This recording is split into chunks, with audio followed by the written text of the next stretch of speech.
세상에서 대단히 기분 좋은 일이 있다면 누군가가 대단히 사회적인 영향력이 있고 또 굉장히 사회적인 지위가 있으시고 모든 국민들이 이렇게 우러러 볼 만한 사람이 나라는 사람을 기억해 주면 그거는 대단히 기분 좋은 일입니다. 근데 어떤 진짜 지탄받는 사람이나 모든 사람에게 비난을 받는 사람이 나 그 사람 알아요 그러면 그건 더럽게 기분 나쁜 일이에요. 예를 들어서 한 부처를 맡고 있는 장관이 나 그 산창교회 조목사라는 사람 그 사람 참 잘 알아요. 그럼 그 기분 나쁜 일은 아니죠. 좀 더 높이 올라가서 대통령실의 최고 책임자인 대통령이 마산에 살고 있는 그 사람 내가 항상 기억한다고 그러면 그거는 가문의 영광이죠. 할렐루야. 네. 그런데 그것보다 훨씬 더 우리를 프라우드하게 하는, 그것보다 훨씬 더 우리를 감격하게 하는 것이 있어요. 그게 뭐냐면 천지와 만물을 창조하신 하나님께서 나라는 존재를 기억하신다는 거. 그건 뭐 어떤 것과도 비교할 수 없는 거죠. 사람이 아무리 훌륭하고 아무리 위대하다 할지라도 어떻게 천지와 만물을 창조하신 하나님과 격을 같이 할 수 있겠어요?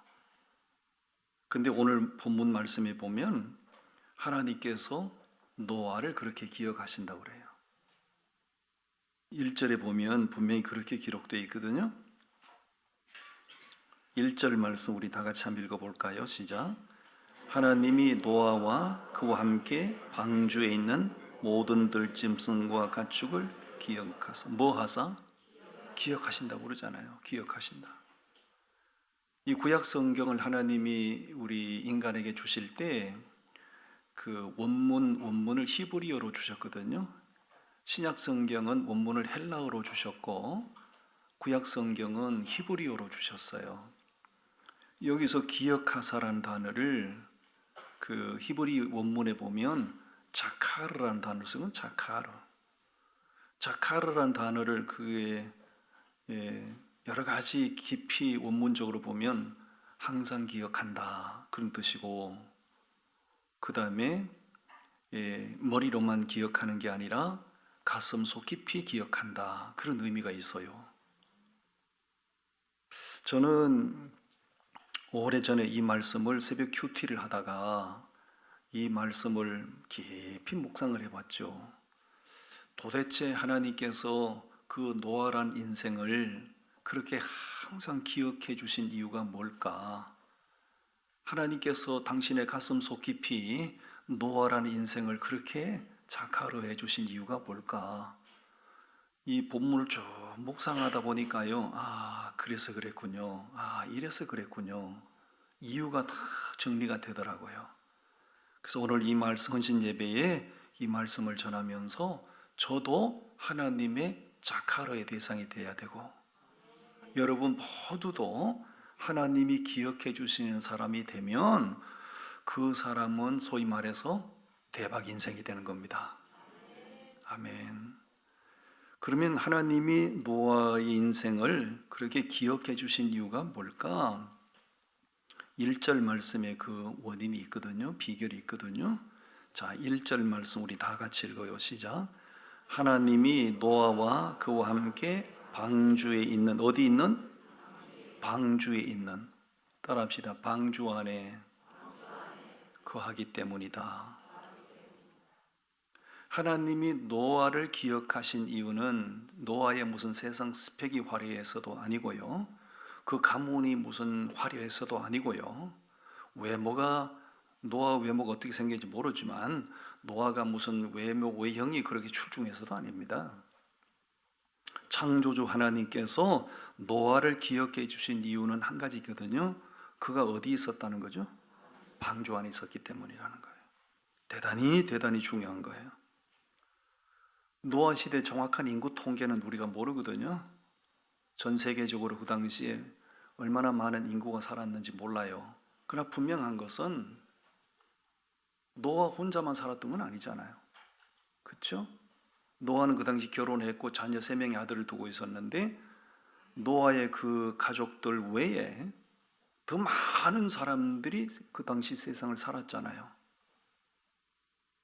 그러면 그 더 많은 방주 밖에 있는 그 더 많은 사람들 가운데 세상적인 기준으로 바라볼 때 노아보다 훌륭한 사람이 많았을까요? 적었을까요? 노아보다 배운 사람이 많았을 수 있고 노아보다 가문이 화려한 사람이 많았을 수 있고 세상적으로 노아보다 훨씬 더 돋보일 만한 사람들이 많았을 거예요. 근데 성경 어디를 봐도 방주 밖에 그 누구를 기억하셨다는 말씀이 없어요. 노아를 기억하셨다는 거예요. 그가 어디 있었기 때문이라고요? 방주 안에 있었기 때문이라고요. 예, 여러분, 이 말씀이 오늘 우리에게 마지막 시대를 살아가는 우리에게 그리스도인의 신분을 가지고 살아가는 우리에게 대단히 중요한 메시지가 되는 거예요.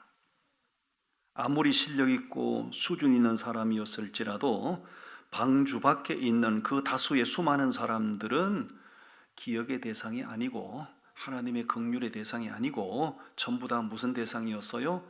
홍수 심판의 대상이었어요. 충격이죠. 그러므로 인생을 살아가면서 정말 중요한 게 뭐냐? 가장 우선시 되어야 되고 가장 중요시 되어야 될 일이 뭐냐? 그것은 나라는 인생을 방주 안에 거하게 하는 거예요. 그냥 방주 안과 방주 밖은 삶과 죽음이에요. 맞죠? 이건 노아 홍수 시대의 사건을 기록하고 있잖아요. 그럼 그 당시에 방주 안에 있었던 사람은 삶을 얻는 거고 방주 밖에 있는 사람들은 전부 다 심판의 대상, 멸망의 대상이잖아요. 이 사건을 기록한 것은 그 시대의 상을 알게 해주는 것이 목적이 아니고 마지막 시대를 살아가는 우리가 우리의 포지션이 어디여야 되는가, 우리가 어디에 머물러야 되는가, 우리가 어떤 사람으로 살아가야 되는가를 깨닫게 해주는 메시지가 있는 거예요. 여러분, 노아의 방주는 두 가지를 상징하거든요. 첫 번째는 예수 그리스도를 상징하고요. 두 번째는 예수 그리스도의 몸된 교회를 상징합니다. 그럼 노아가 방주 안에 있었다는 것은 오늘 우리에게 적용하면 우리가 어디 있어야 된다는 거죠? 예수 그리스도 안에 있어야 된다는 거예요. 아멘. 여러분 다 예수 안에 거하시는 분들이 맞으신가요? 저만 다행이에요. 근데 저도 예수 안에 있는 사람이고요. 여러분도 예수 안에 있는 사람이니까 예배 자리에 오셨겠지. 내가 예수 안에 거하는 사람, 내가 예수 안에 있는 사람이라는 것을 드러낼 수 있는 뭔가 증거가 있어야 되거든요. 자기 혼자 나 예수 안에 있는 사람이에요 그러는데 아무런 예수 안에 있는 사람임을 알 수 있는 증거가 없는 사람이 있잖아요. 그러면 그 사람은 예수 안에 있는 사람이 아닙니다. 내가 예수 안에 있는 사람인 것을 드러내는 증거가 뭐냐? 교회 중심의 신앙생활을 말하는 거예요. 대단히 중요한 얘기죠. 노아의 방주는 예수 그리스도의 모형이고요, 교회를 상징하는 거예요. 그러면 하나님이 노아를 기억해 주신 이유가 뭐라고요? 방주 안에 있었기 때문에. 그 마지막 시대에 우리 외에 수많은 사람들이, 화려한 사람들이 세상을 살고 있잖아요. 그럼 그 노아를 기억하셨던 하나님이 나를 기억하시고 여러분 한 분 한 분을 기억하시게 하는 방법이 뭘까요? 세상 스펙을 많이 화려하게 장식하면 기억할까요? 지위 명예가 높아지면 기억할까요? 결코 그렇지 않습니다. 내가 세상적인 기준으로 바라볼 때 변변치 않아도 마땅히 내세울 만한 게 없어도 내가 방주의 실체가 되시는 예수 그리스도 안에 머물러야 돼요. 이거는 천지가 변해도 변개할 수 없는 진리인 거예요. 하나님은 예수 안에 있는 사람들을 기억하십니다. 왜 그럴까요?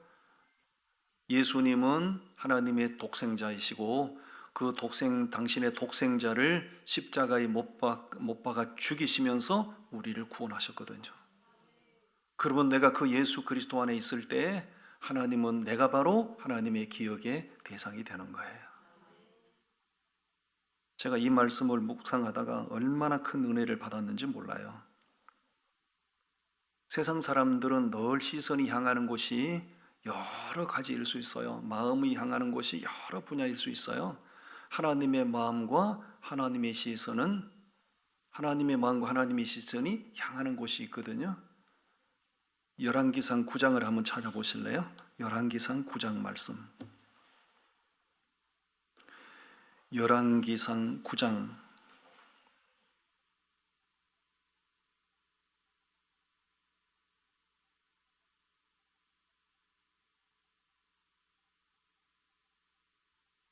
네, 열왕기상 9장 3절 말씀이거든요. 9장 3절 말씀.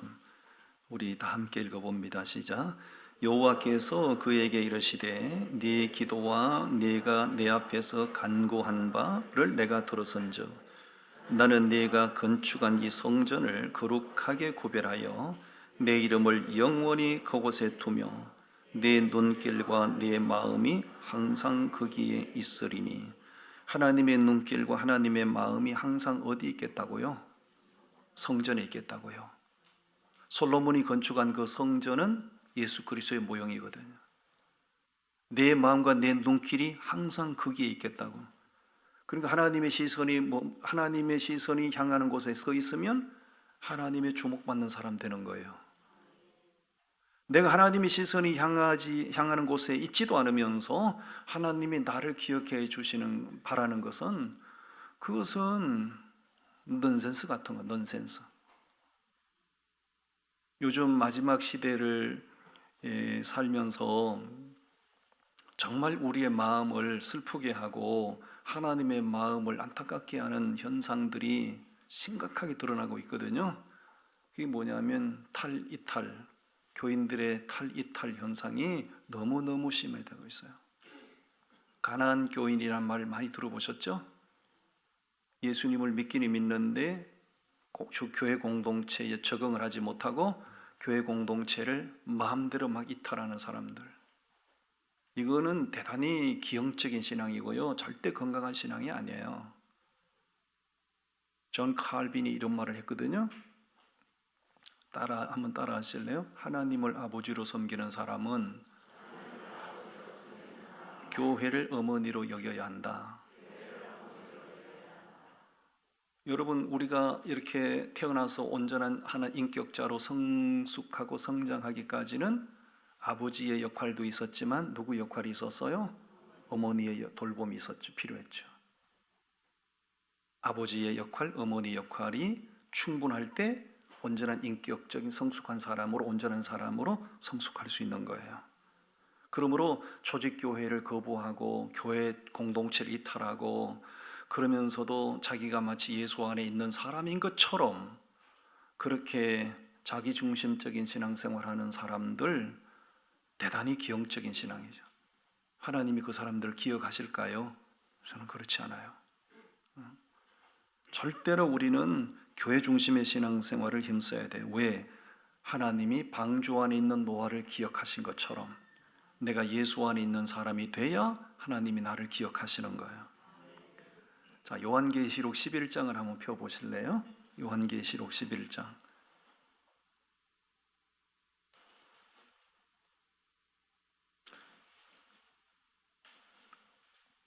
요한계시록 11장 1절과 2절 말씀을 우리 같이 읽겠습니다. 시작.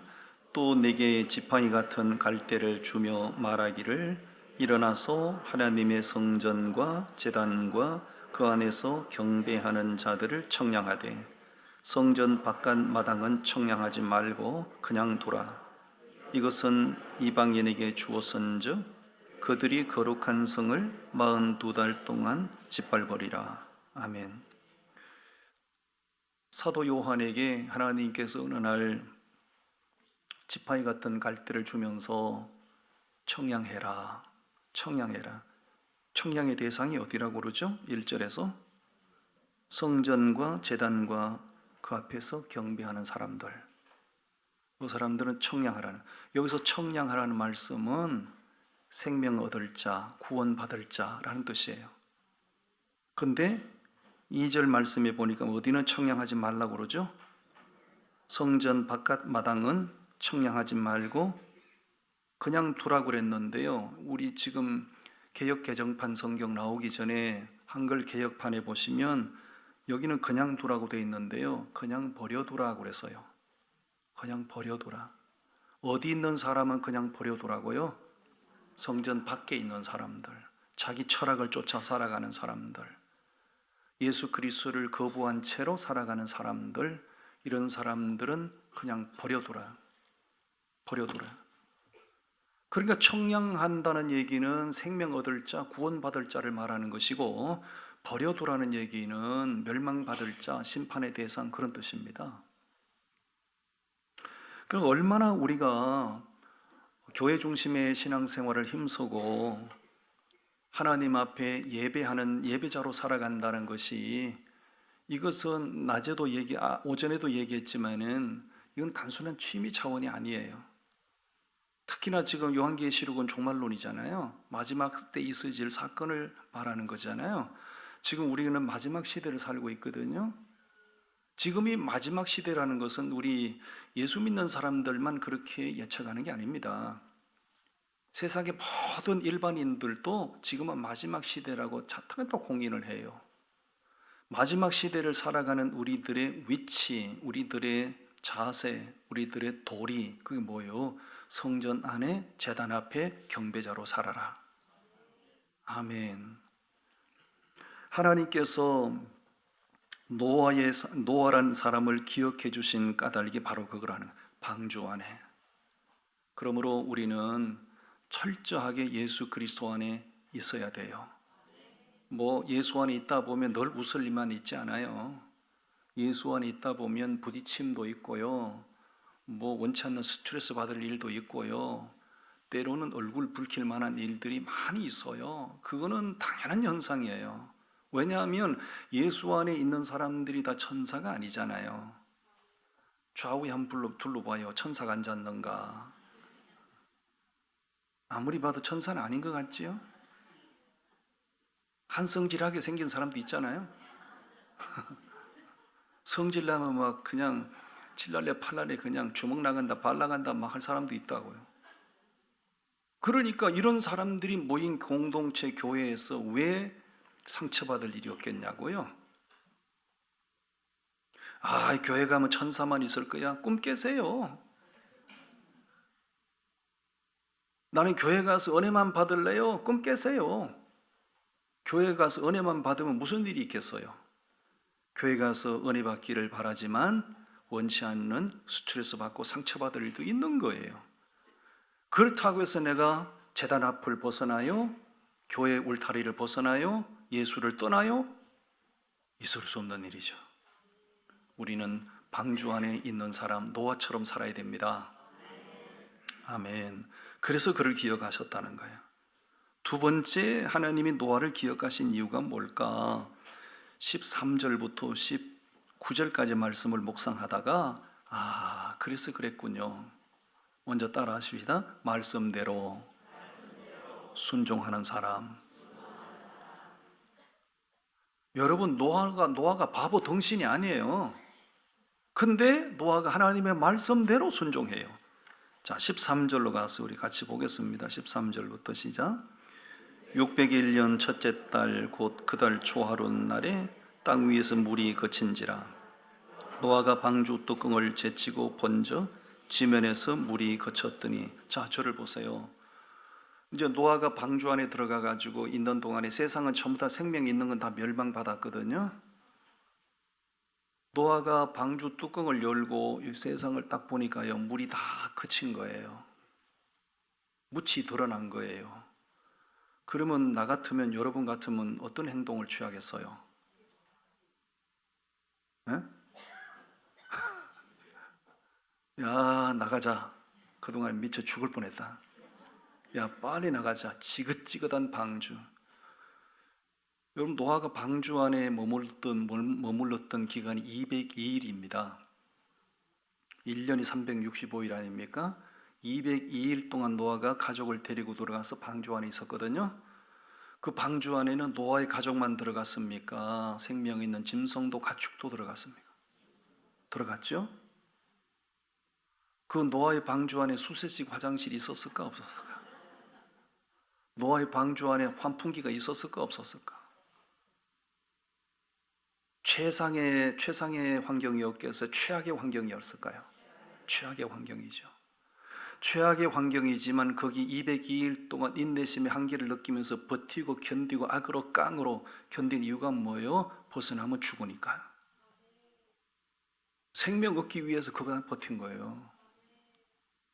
그러다가 방주 뚜껑을 열고 딱 보니까 물이 다 말랐잖아요. 육지가 드러났잖아요. 그러면 스스로 판단해서 야 나가자 죽을 뻔했다. 얼마든지 그럴 수 있는 거예요. 근데 노아가 물이 그친 것을 확인하고도 자그마치 그 안에 며칠 동안 머물렀는가? 57일 동안 머물렀어요. 그 성경 읽으면 다 날짜가 나와요. 분명히 자기가 뚜껑을 열고 육지 환경을 확인했다고요. 땅이 드러났다고요. 나가도 된다고요. 그런데 노아는 나오지 않고 57일 동안 그 안에 머물러요. 57일 약 2달입니다. 왜 묻이 드러난 걸 보았으면서도 나올 생각을 하지 않는 거예요? 왜 그 안에 57일 동안 왜 머무르는 거예요? 뭐가 없기 때문에 머무르는 거죠? 나오라고 하신 하나님의 말씀이 없으니 그 안에 머무는 거예요. 여러분, 노아가 방주를 만들 때 분명히 방주 노아가 만든 게 맞죠? 노아가 산꼭대기에 올라가서 방주 만들었다고 그랬거든요. 노아가 방주를 만들 때 자기가 착안해서 자기가 고안해서 생각해서 만든 건가요? 아니면 만들라 해서 만든 건가요?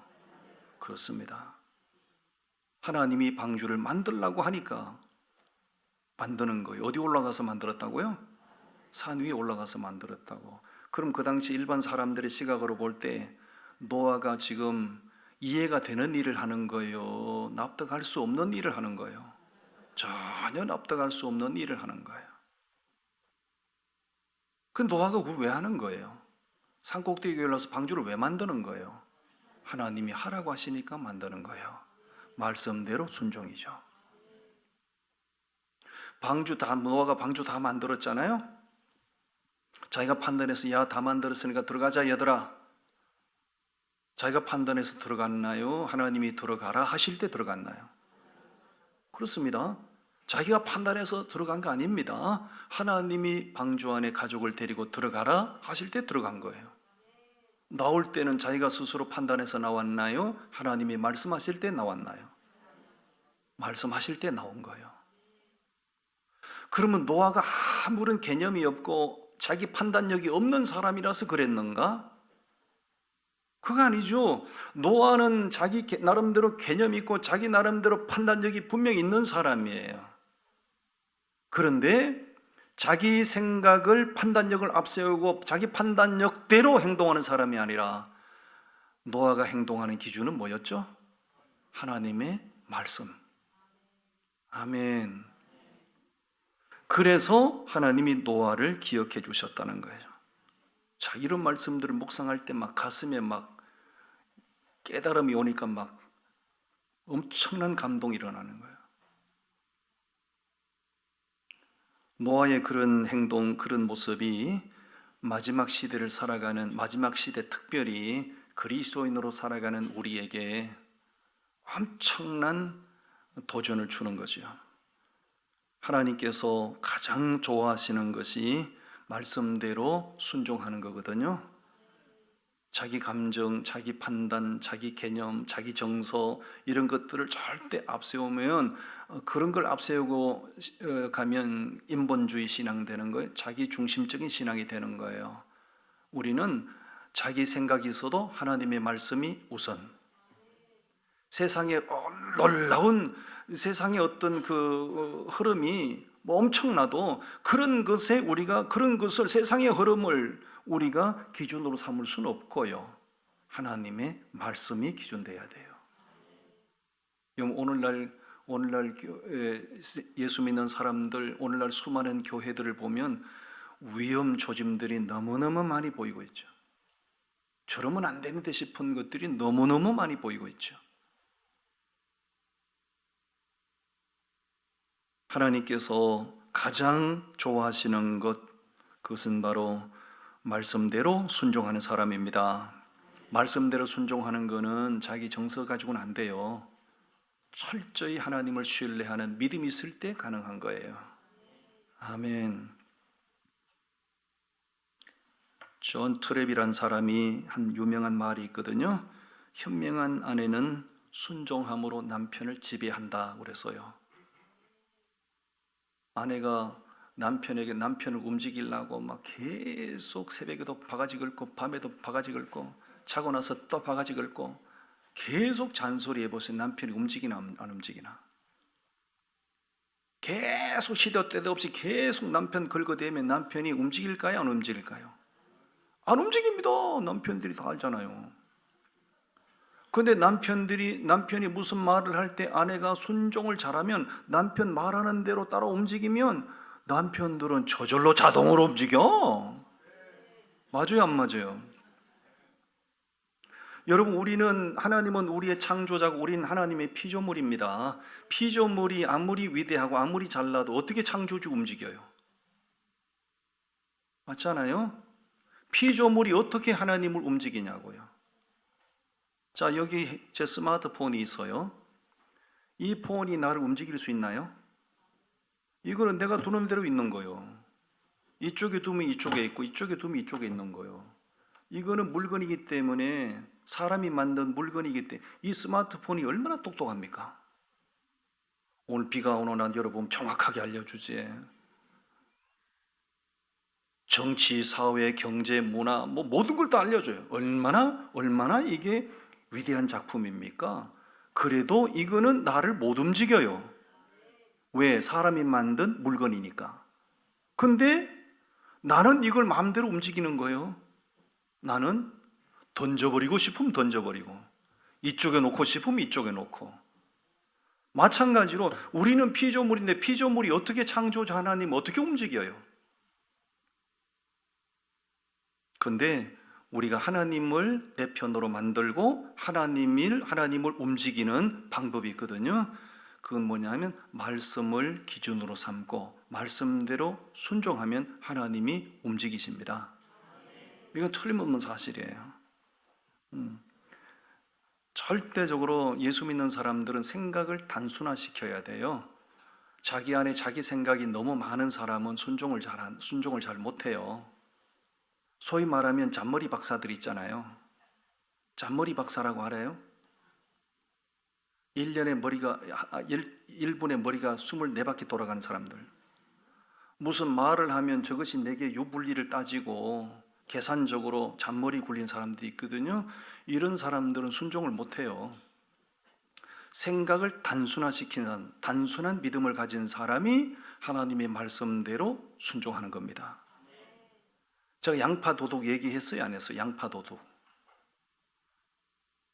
옛날에 어떤 시골에 어떤 사람이 양파밭이 있는데, 요즘은 양파 흔하지만 옛날에 양파가 별로 흔하지 않은데, 양파밭을 이렇게 지나가다가 그냥 지나갔으면 되는데 지나가면서 하나를 뽑아가지고 자꾸 주머니에 담은 거예요. 이렇게 하나씩 뽑아가지고 그건 끝나갈 때쯤 주인한테 들켰어. 주인이 화가 나가지고 그 사람 보고, 아니 여보시 왜 남의 그 수고해서 지어놓은 양파를 그렇게 훔쳐가냐고. 몇 개를 뽑았는지 쏟아놓으라고. 그 양파를 자기도 모르게 30개를 뽑은 거야. 30개를. 그 주인이 기가 차고 화가 나가지고요, 당신이 남의 양파에 손을 댔으니까 그 처벌을 받아야 되지 않겠느냐. 처벌을. 그러니까 내가 당신이 어떤 처벌을 받으면 좋겠는지 3가지를 제시할 테니 당신이 선택을 해라. 첫 번째, 30개 양파를 뽑았으니 벌금 30만 원을 물 것. 이게 1번이에요. 두 번째, 벌금을 물기 싫으면 매를 30대 맞을 것. 30개 뽑았으니까. 뭐 그것도 하기 싫으면 뽑은 양파 30개를 앉아서 다 까먹을 것.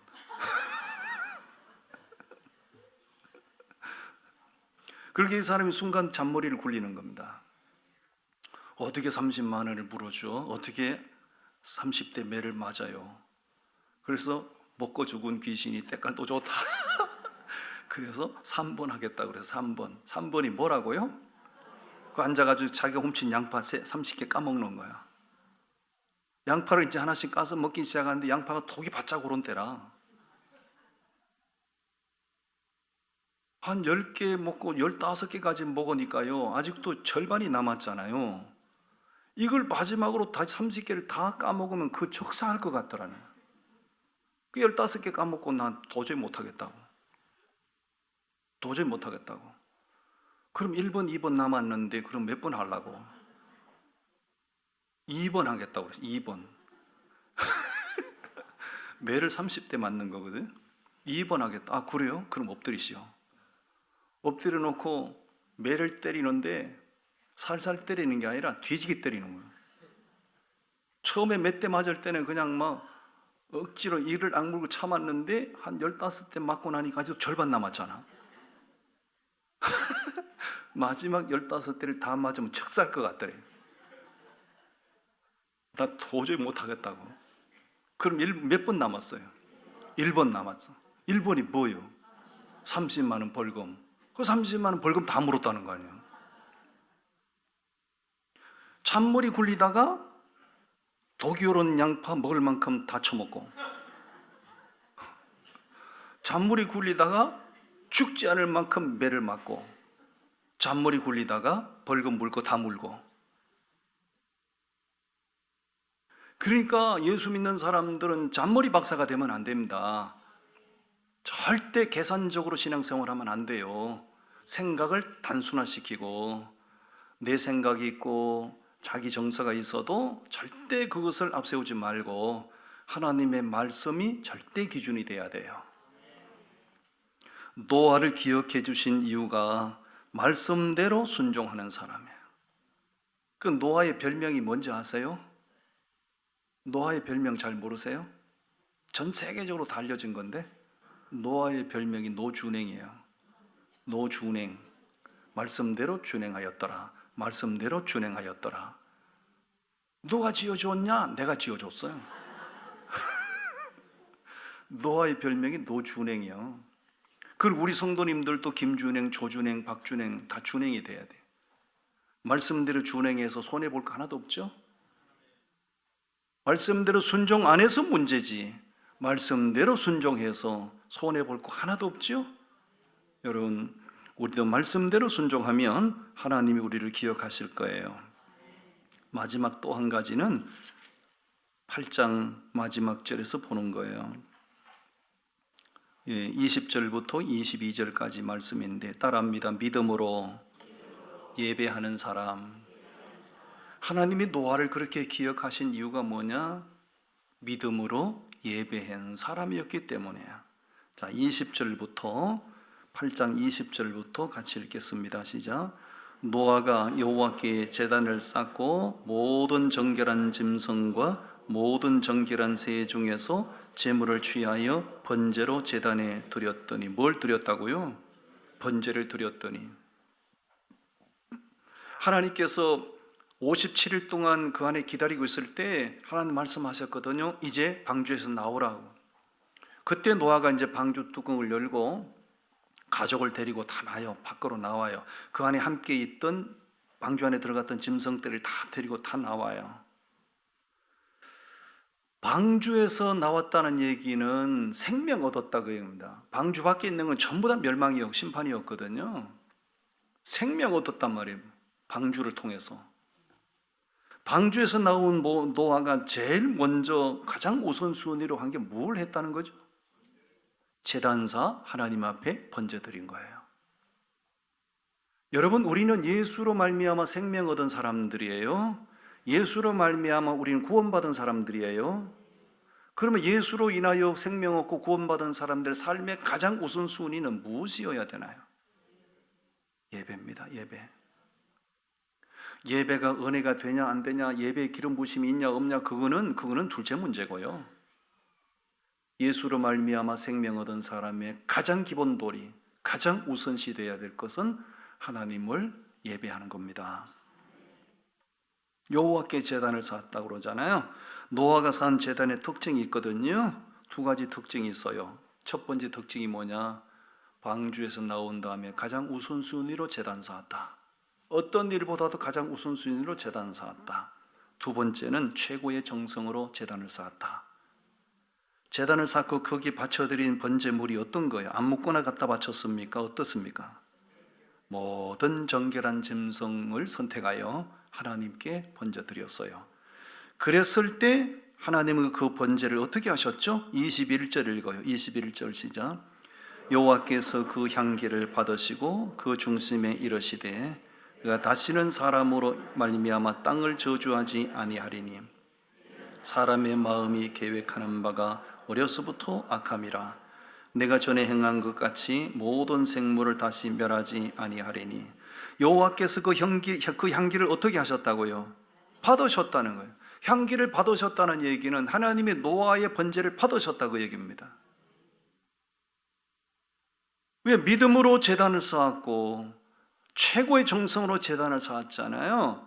그것은 뭘 말하냐면 그 제단, 그 쌓는 행위를 통해서 내가 생명 얻은 나에게 있어서 하나님 당신이 최고예요라는 거예요. 우리가 예수 믿어 구원받은 사람이라면 예수님 당신이 내 인생의 보배예요. 예수님 당신이 내 인생의 전부예요. 그것이 뭘로 표현이 돼야 되죠? 예배로 표현이 돼야 되는 거예요. 그러니까 예배 드릴 때 스마트폰 꺼내서 장난치지 마라. 예배를 하나님 앞에 예배 드릴 때 딴전 부리지 마라. 예배할 때는 우리에게 생명 주신 주님 그분께 집중하는 거예요. 아멘. 그렇게 믿음으로 순종하고 제단을 쌓은 노아에게 하나님께서는 생각지도 않은 것, 기대치도 않은 것, 구하지도 않은 놀라운 축복을 주시죠. 그게 뭐죠? 9장 1절 읽어봅니다. 9장 1절 시작. 하나님이 노아와 그 아들들에게 복을 주시고 그들에게 이르시되 생육하고 번성하여 땅에 충만하라. 하나님이 노아와 그 아들들에게 뭘 주셨다고요? 복을 주시고. 복을 주시고. 여러분 평생을 사는 동안에 하나님 앞에 예배만 제대로 잘 드려도 하나님은 은혜 베풀어 주시고 복을 주세요. 신령과 진정으로 예배하는 사람을 찾으신다고 그러요. 예배를 영어로 두 가지로 표현하잖아요. 예배를 영어로 첫째는 월십이라고 그러고 두 번째는 서비스라고 그래요. 워십 서비스. 여러분 피조물인 우리가 생명 주신 주님께 서비스해 드리는 게 뭔지 알아요? 그게 예배입니다. 예배. 우리 어디 손님으로 가셨을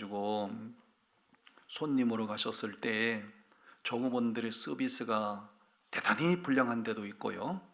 종업원들의 서비스가 막 감동이 밀려올 정도로 서비스가 좋은 데가 있어요. 여러분 그런 경험 안 해보셨어요? 미국은 팁 문화거든요. 미국은 팁 문화예요. 뭐든지 하고 나면 팁을 다 줘야 돼요. 식당에 식사하러 들어가면 점심은 밥값의 10% 팁 줘야 되고 저녁 식사하면 밥값의 15% 팁을 줘야 돼요. 저 아메리칸 패스포드 가진 신랑이 맞아 안 맞아요?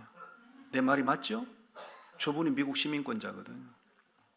자동차 고치러 가도 다 고치고 나서 팁 줘야 되고 이발하러 가고 미용하러 가고 다 하고 나서 팁 줘야 되고 뭐든지 팁 줘야 돼요. 한 분은 일인이 있었거든요. 미국에 홀로 오셔가지고요 그 관광회사를 설립해가지고 성공한 사람이 있었어요. 그 사람이 목포 사람이거든요. 목포 사람. 우리 샌프란시스코에서 그분 하는 관광회사를 다 이용하는 거예요. 이분이 이제 성공해가지고요 목포에 계신 자기 아버지 어머니를 미국에 초청했거든요. 모셔왔거든요. 미국에 모셔가지고 시골에 사시는 부모님 모셔가지고요 아주 고급 레스토랑에 가가지고요 그 부모님께 잘 식사를 대접한 거예요. 대접하고 나올 때 그분이 이제 팁을 쫙 테이블 위에 올려놓고 나왔거든. 팁을. 근데 나온 주차장에 오니까 종업원이 따라와가지고요, 팁을 왜 안 주고 가냐고. 왜 팁을 안 주고 가냐고. 그러니까 이 사람 무슨 소리 하는 거냐, 내가 팁을 다 놓고 나왔는데. 나중에 알고 보니까 목포에서 오신 아버지 어머니가요, 그걸 주머니 다 집어넣은 거예요. 야야, 왜 돈을 여기다 두고 가냐고 따라 나오면서 돈을 다 집어넣은 거예요. 서비스가 좋으면 런치 타임에 10%인데 20% 줄 수도 있죠, 팁을. 서비스가 감동적으로 서비스를 받으면 굉장히 자존감이 높아지고 대접받은 기분이 들기 때문에 15%를 30% 팁 줄 수도 있죠. 여러분, 우리가 예배라고 하는 것은 피조물인 우리가 하나님께 서비스해 드리는 거예요. 서비스를 받는 사람의 마음을 흡족하게 하기 위해서 해야 돼요. 아멘. 마지못해 서비스하면 손님이 다 알죠. 억지로 서비스하는지 다 알잖아요. 진짜 몸과 마음을 다해서 손님의 마음이 감동스러울 정도로 서비스를 하면 내가 기대치 않은 것도 내게 주어지는 거예요. 여러분, 그러므로 우리는 예배하는 것이 하나님을 서비스해 드리는 건데, 예배만 잘 드려도 하나님이 우리에게 복 주셔요. 노아가 언제 하나님 앞에 하나님 내게 복 주세요, 하나님 내 자식들에게 복 주세요, 노아가 언제 기도했어요? 기도 안 했어요. 근데 하나님이 노아와 그 자식들에게 복 주셨거든요. 왜? 하나님이 감동적인 서비스를 받으셨거든요. 자, 옆 사람 좌우에 다짐하세요. 알아들었나?